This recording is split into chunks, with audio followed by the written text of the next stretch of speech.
7 habitudes alimentaires qui vont vous aider à perdre du poids et à paraître plus jeune, à rajeunir, à avoir plus d'énergie.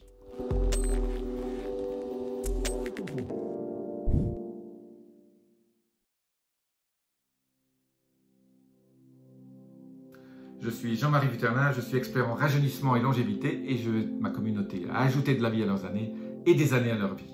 Alors sans plus attendre, habitude numéro 1, mangez toujours à la même heure. Votre corps adore les choses qui sont dans son rythme circadien. Oui, il faut se coucher toujours à la même heure, mais essayez de manger toujours à la même heure. Ça aide votre corps pour ne pas prendre du poids et surtout pour en perdre. Je dis toujours, si l'homme est fait d'habitude, je n'aime pas trop tout ce qui est habitude au niveau de la vie, mais au niveau des aliments, au niveau de la consommation des aliments, au niveau de votre nourriture, au niveau de votre déjeuner, votre petit déjeuner, votre dîner, essayez toujours de manger à la même heure, pas à 2 minutes près, mais ne mangez pas un jour à 10 heures et l'autre jour à 8 heures, votre corps va être un peu déstabilisé. Ce sont des habitudes santé, de bien-être et de longévité. Ça va pouvoir faire beaucoup de mal le jour si vous mangez tard ou si vous mangez tôt, mais c'est des habitudes à garder, ce sont des bonnes habitudes. La deuxième chose, c'est durant la journée, soit buvez toujours entre les repas, tout petit peu. Si vous ne savez pas quoi boire, buvez de l'eau avec un jus de citron ou un thé matcha ou la bonne eau. Mais en fait, votre estomac va se remplir et ça va vous éviter de grignoter, ça va vous éviter d'avoir faim et vous aurez un espèce de sentiment de satiété entre les repas. La troisième chose, j'en ai déjà beaucoup parlé, c'est faire des jus de légumes. Bon, je vous mets une vidéo là-dessus. N'oubliez pas de faire des jus de légumes. Essayez de faire ça, peut-être pas tous les jours, mais au moins tous les 2 jours, 4-5 fois par semaine. Et incorporez-y surtout du persil comme je le mets dans la vidéo là-haut.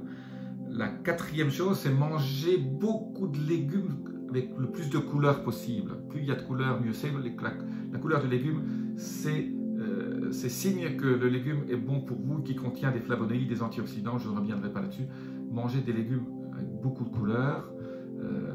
Pour ceux qui sont, je rappelle toujours, pour ceux qui ont certaines allergies alimentaires, essayez d'éviter les aliments à lectine, Lectine, qui sont, donc, je rappelle toujours, tomates, aubergines, poivrons et pommes de terre. Voilà, les quatre. Beaucoup de gens, ce sont des très bons légumes, mais certaines personnes ne vont pas tolérer très bien ces légumes. Il y a un légume aussi qui est pas bon pour la santé de certaines personnes. Quand vous avez des maladies auto-immunes ou que vous avez un certain nombre de problèmes intestinaux, ne mangez pas de maïs ni de céleri. Voilà, deux petites choses que je voulais vous dire aussi aujourd'hui. La cinquième chose, faites baisser votre consommation de viande rouge.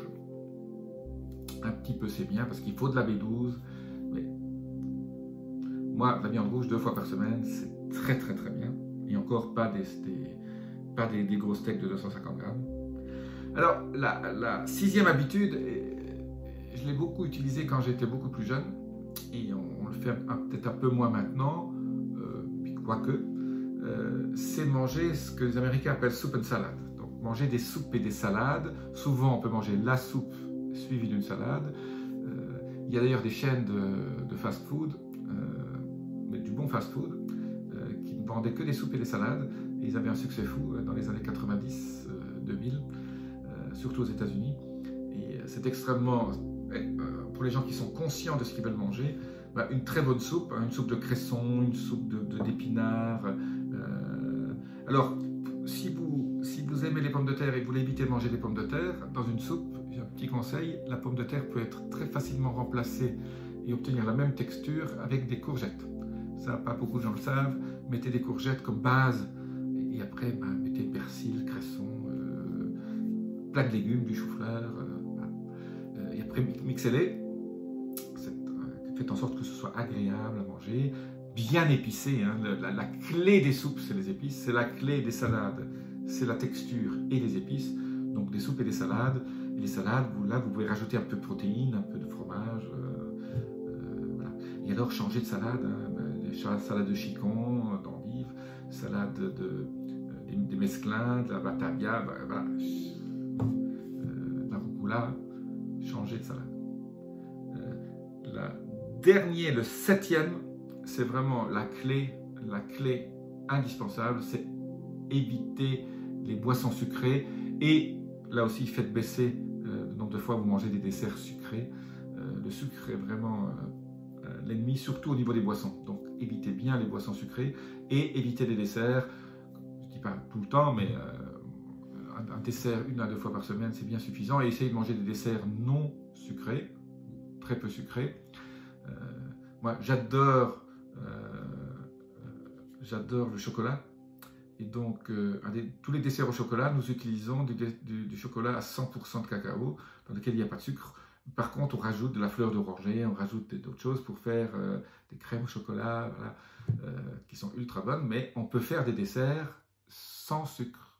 Comme les véganes font des desserts sans farine et avec certaines farines, mais sans lait, sans beurre. Eh bien, on arrive à faire des desserts sans sucre. Voilà pour les petites pépites d'aujourd'hui. Je vous dis à très bientôt. Abonnez-vous, laissez-moi vos commentaires. Namasté.